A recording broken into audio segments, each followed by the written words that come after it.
ਹਾਂਜੀ, ਕਿੱਥੇ ਨੇ ਉਹ ਲੋਕ ਜਿਹੜੇ ਕਹਿੰਦੇ ਸੀ ਇੰਡੀਆ ਚੰਨ ਤੇ ਪਹੁੰਚ ਗਿਆ। ਇੰਡੀਆ ਕੋਲੇ ਫਲਾਨੀ ਟੈਕਨੋਲੋਜੀ ਆ ਗਈ ਏ, ਬੰਗਲਾਦੇਸ਼ ਨੇ ਬਹਿਰੀ ਜਹਾਜ਼ ਬਣਾ ਲਏ ਨੇ, ਸ੍ਰੀਲੰਕਾ ਨੇ ਫਲਾਨ ਕਰ ਲਿਆ ਤੇ ਇੰਡੋਨੇਸ਼ੀਆ ਨੇ ਟਮਕਾਨ ਕਰ ਲਿਆ। ਸਾਡੇ ਨੱਕ ਵਿੱਚ ਦਮ ਕੀਤੇ ਤੇ ਅਸੀਂ ਵੀ ਤੇ ਨਕਲੀ ਮਿਰਚਾਂ ਵੀ ਬਣਾਈਆਂ।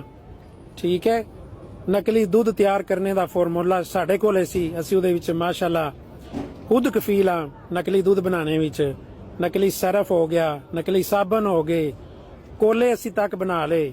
ਠੀਕ ਹੈ, ਕੋਲੇ ਵੀ ਬਣਾ ਲਏ। ਕੋਕਾ ਕੋਲਾ ਉਹ ਵੀ ਹੈਰਾਨ ਸੀ ਕਿ ਇਹਨਾਂ ਨੇ ਕੋਲਾ ਕਿਸ ਤਰ੍ਹਾਂ ਬਣਾ ਲਿਆ।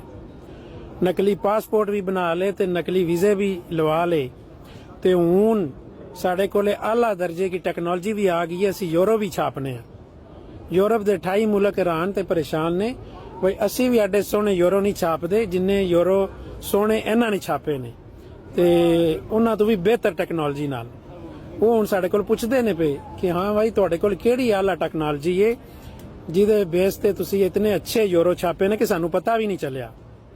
ਤੇ ਸੜੋ ਇੰਡੀਆ ਵਾਲਿਓ, ਬੰਗਲਾਦੇਸ਼ ਵਾਲਿਓ, ਸਾਡੇ ਕੋਲ ਹਰ ਕਿਸਮ ਦੀ ਟੈਕਨੋਲੋਜੀ ਆ ਗਈ ਏ। ਹੁਣ ਯੂਰਪੀ ਯੂਨੀਅਨ ਜਿਹੜੀ ਹੈ ਸਾਨੂੰ ਆਪਣੇ ਸ਼ਾਮਲ ਕਰਨ ਲੱਗੀ ਏ, ਕਿਉਂਕਿ ਸਾਡੇ ਕੋਲੇ ਹਰ ਕੰਮ ਦਾ ਜਿਹੜਾ ਉਹ ਤੋੜ ਵੀ ਹੈ, ਫਾਰਮੂਲਾ ਵੀ ਹੈ, ਟੈਕਨੋਲੋਜੀ ਵੀ ਹੈ, ਜ਼ਹਾਨਤ ਵੀ ਹੈ। ਠੀਕ ਹੈ, ਸਿਰਫ ਸਾਡੇ ਕੋਲੇ ਹੁਕਮਰਾਨ ਨਹੀਂ ਹਨ ਅੱਛੇ, ਅਸੀਂ ਆਪੋਂ ਬਹੁਤ ਅੱਛੇ ਹਾਂ।